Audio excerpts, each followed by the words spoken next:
Hello and welcome to Country with Celine. I am your host, Celine Trimarchi, and on today's show, we welcome artist Augusta Ray. You hurt my heart, don't wanna see your face. My girls told me what you did the other day. I'm just a little sick and tired of all your games. I'm done. Gonna show you what it means when a girl says no way. Trash your pictures, but both the dress and that ring is going on eBay. It's about time you clean up your own mess. First of all, that is a gorgeous name. I really love that name. You're welcome. How was your Valentine's Day? It was good. It was quiet. It was lonely. My dog and I had a nice cuddle session. It was great. It's okay. Dogs are the best. They always keep you company. It's so true. How was yours? Did you have a good day? Yeah, COVID lockdown, can't really do much except like walk around. But it was nice. Yeah. Okay. What I'd really love to know right off hand is what made you decide to pursue a career in music? Well, music was always around like my family growing up. My dad was a guitarist growing up. He played in a whole bunch of bands in Toronto. He was kind of like the local hired gun. Whenever somebody needed a guitar player, they'd call him up. And I was born and basically ruined his career. And he didn't think that he would have a kid interested in music. So like when I was born, he sold all of his music equipment, and then lo and behold, I ended up having an interest in music. And I started studying classical music and musical theater when I was like a baby. Like when I was 10 years old, I was singing these opera arias in Italian and these huge pieces that have been around for hundreds of years. And when I was 12 years old, I got the opportunity to sing at Carnegie Hall in New York City. So by the time I was 13, I sang one of the most historic music venues in, the world by the time I was 12, which was ridiculous. And then one day I picked up a guitar and I was like, I don't want to sing these old pieces of music anymore. I want to write my own music. And when I was around 13, I started writing music and went to Nashville for the first time, and the rest is history. Went to Nashville for the first time, and it's all said and done. That's amazing. Pardon?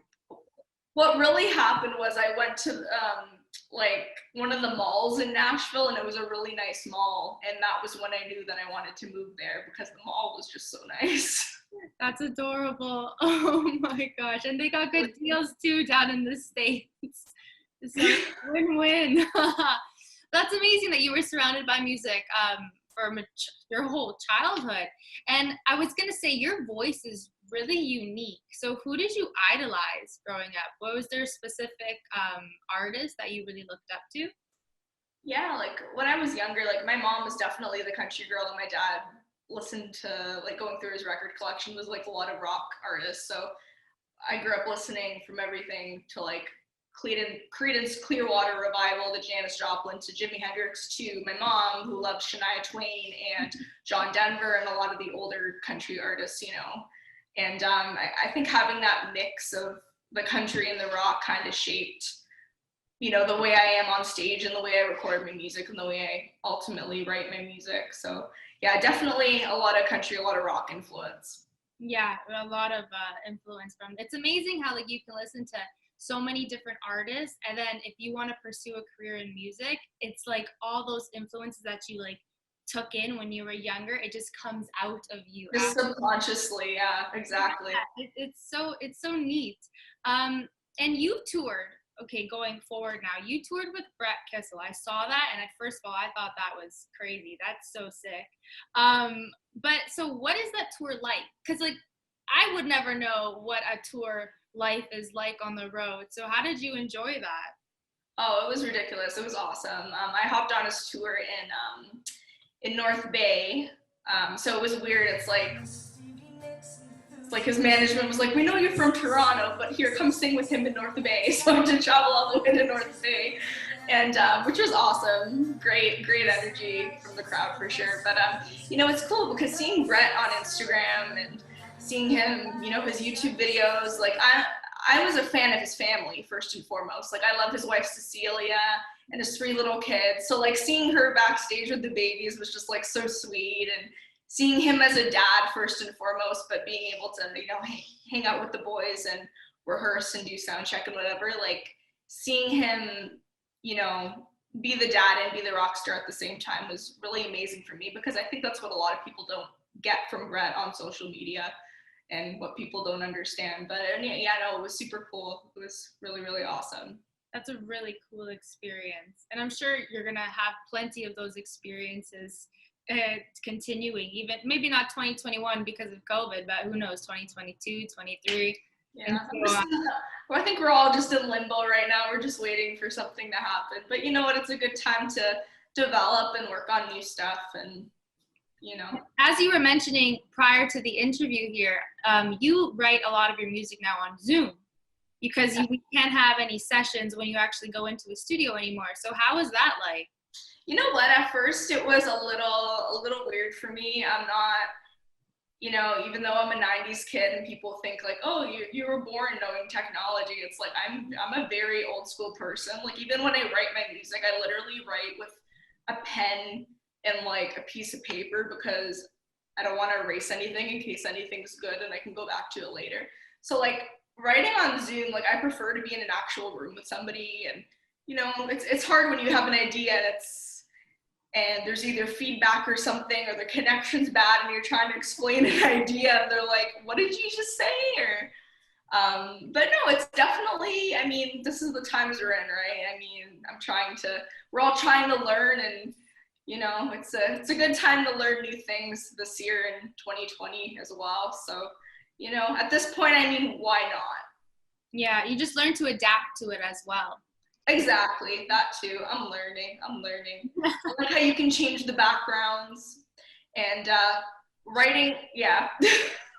You know, co-writing with other people, because if you don't have the premium account on Zoom, plug, and you're writing with like 3 people, they kick you off of a session like in 45 minutes. So I'm always sure to write with somebody that is willing to pay for the premium account, because God knows I will not pay for the premium account. No chance. It's funny because before like COVID happened, I swear I've never even heard of Zoom like before COVID. It's just like a COVID thing that happened. And in the beginning, there wasn't a time limit. I don't think in the beginning there was. It's like over the extended period of time when everyone kept going on it and using it, it's like, oh, gonna charge now, gonna make some more money off of this, right?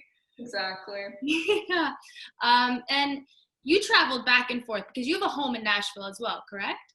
I did. I was living in Nashville. I'd been living in Nashville for about 7 years, and then just this past year, I guess it would have been 2 years ago, I actually signed a contract with Carnival Cruise Line. So I was working as a musician with Carnival Cruise Lines, performing on their ship. So I was stuck in the Gulf of Mexico for 3 months performing, which wasn't a bad thing, but I sold my home in Nashville to pursue that a little bit, just to kind of explore and, you know, experience new things. But of course I'm missing it now, and the cruise industry is non-existent. So as soon as the border opens, you can bet I'll be back down south. But oh, that's so neat. You performed on cruises for 3 months? Yeah, so I was away from my dog and my family for 3 months. And yeah, it was quite an experience to say the least. But you know what? I came back with friends from all over the world, and my contract would have been longer, but they sent me home because of COVID. And you know what? If they didn't send me home when they did, like the day I got home, like my plane landed in Toronto and everything, like, you know, you're on a cruise ship, you don't know how bad things are, this pandemic, right? Because your internet's crappy, you don't know if what people are saying are true. So when I got off the plane and I landed at Pearson, one of the busiest airports in the entire world, and not a soul was in there but my brother that came to pick me up, I was like, oh, this is bad. Like, this is really bad. And that's when I knew, you know? Yeah, it got bad. And I remember hearing stories about like cruise ships that weren't allowed to dock anywhere because of COVID cases on it. So thank God you came back when you did, or else you would have been stuck out there probably for another 2 months, maybe. Yeah, and I had friends that were stuck on cruise ships for like 3 months because they weren't allowed to dock and everything. And whole bunch of Canadian friends even. So I made it literally by a day. So I got pretty lucky. I would have, yeah. Yeah, God was on your side on that one. He let you come. Now, you released an EP back in 2015 and a couple singles in 2019. One in particular was Fall in Love and Get Tattoos. Explain to me, how did that one come to mind?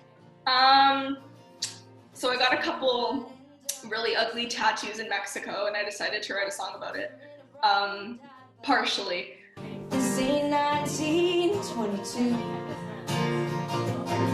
I want more than a black and white memory. What could have been, what used to be. So I'm making my own technicolor proof. Skin deep is a long way down. Gets in your blood with no way out. Making temporary permanent is what I do. Each picture, perfect portrait line, tells a story about some long lost sky. But at one time was all I ever knew. These days, that's all I ever do. I fall in love and I get tattooed. But the other part was, when I was living in Nashville during CMA Fest, a friend of mine, Heather Little, who wrote Gunpowder and Lead for Miranda Lambert, and me and Charlie Talkin for Miranda Lambert, a whole bunch of Miranda songs, a whole bunch of other songs for, you know, country music artists. She's a great friend of mine, and she just came over to my little apartment in Nashville, and we were talking about how we'd both gotten new tattoos at the time. I got this 30 minutes before going on stage at CMA Fest. And I went on stage and my arm was wrapped up and my manager was really mad at me. And, but she came over after I got that tattoo and I showed her and she's like, ooh, that's fresh. Like, that looks nasty. And we were just kind of comparing tattoos and the stories behind them. And we just got to talk, and over a couple pots of coffee, we were just like, you know what, let's talk about, you know, how relationships can inspire tattoos. And it kind of came out. I like it. I really do. And that song is a straight banger, to say the least. Thank you. Yeah. Thank you. Now, are you working on any more singles for this year? Yeah? Yeah. I mean, to be completely honest with you, 2020 was not a productive year. Like, after performing for 4 hours every night on a cruise ship for 3 months, I came home and I slept, and it was amazing. And I was not productive. And it was just, music was still all around me. I had tons of ideas in my phone, but to pick up a guitar and to literally, it's easy to have thoughts, but to literally organize your thoughts, that's a whole other thing. And I was not motivated to organize my thoughts. This year, however, definitely more motivated. Tons of songs are in the works. I have a single that I'm looking to get organized, if you will, and to get back into the studio once, you know, COVID calms down. I just want to find a way to do it safe and to get all the musicians I want on it and things like that. So this year, definitely, for sure, there'll be some new music for me. So I'm looking forward to that. Ooh, I'm sure a lot of people are looking forward to that one as well. But I mean, fresh out of COVID. Yeah, fresh. It's okay. 2020 was kind of a write-off of a year. Like, we learned from 2020 and 2021. That's when we're gonna throw everything into full speed and just go with it. You know. You got it. Yeah. And now, going back, okay, you accomplished quite a bit, like a lot, to say the least. I mean, and you performed at Summerfest, which is one of the world's largest music festival, and you got invited back for a second year in a row, and you performed among acts like the Red Hot Chili Peppers, Kool and the Gang, Paul freaking McCartney, okay, and Def Leppard. But they still made me pay for tickets to see Paul McCartney, which I totally don't get. Like, that's just rude. I was very upset. You're an artist. They asked you to perform and they make you pay. But you need to pay. Oh my God, okay, that's too funny. I did not know about that. But how was that experience? Like, that's like kind of surreal, like, to think about that. Like, you performed, like explain that, please. It was crazy. So for that my first performance at Summerfest, I opened up for Cam. You know, the girl that sings Burning House, curly hair. Of course I do. Yeah. So I opened up for Cam my first year there, and it's pretty cool when you're doing sound check and the Red Hot Chili Peppers are sound checking right next to you. So it's super cool. So Summerfest is like, I think they had, the year I was there, I think they had like 14 different stages. You know, different artists on each stage, and it's pretty amazing how like you can be listening to one artist and not hear the other artist, like the music doesn't, you know, conflict and everything. Like that's super cool. They have one stage, it's like the Harley Davidson stage, so there's like motorcycles hanging everywhere. Elle King played there. I was gonna ditch my set and go see Elle King because I love Elle King. My dad left in the middle of my performance to go see Kool and the Gang. So it's like, it's one of those things where you just kind of want to check out all the music you can. But yeah, no, Summerfest is it was an amazing experience. And to, you know, be in the same, you know, area with artists I've looked up to my whole life is pretty awesome. And now something notable to mention is you also performed at the Bluebird Cafe in Nashville. Now that's like a holy grail to a lot of country artists because so many famous artists have performed there before they actually got a big break. Like, how special was that to you?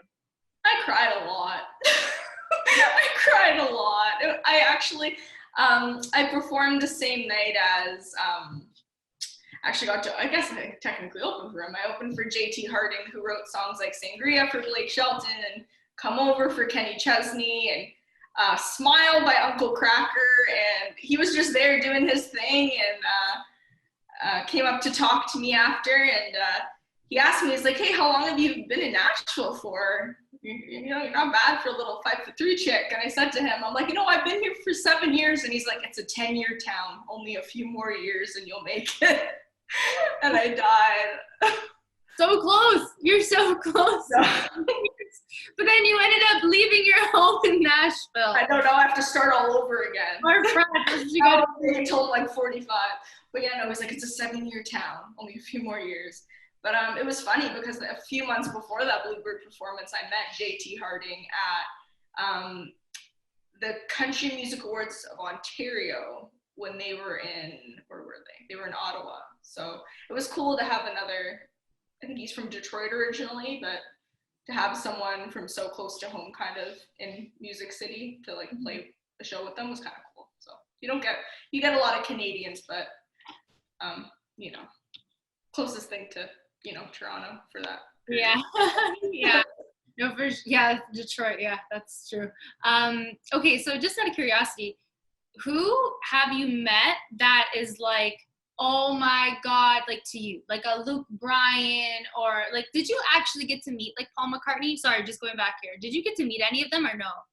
No, none. Other than Cam, I got to hang out with Cam's band backstage. That was really cool. Cam and her band. No, everybody else was under pretty tight security, and some people were there like on the property, but they weren't performing till like the day after me. It was like a 3-day festival or something. So no, I did not meet Paul McCartney.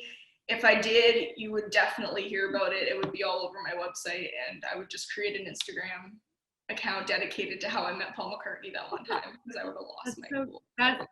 You know, see, I would have thought for sure artists who are performing at the same festival would at least get to mingle, like in the backstage with like the bigger artists who are doing, like who are basically headlining it, right? I thought for sure.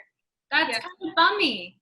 It was kind of, yeah, it wasn't crappy because I meet a lot of people. Those people like have intense security as well, but I got to play a show with Big and Rich and Trace Adkins, and they were pretty friendly and cool. They didn't let me on their tour bus, but other than that, they were really cool.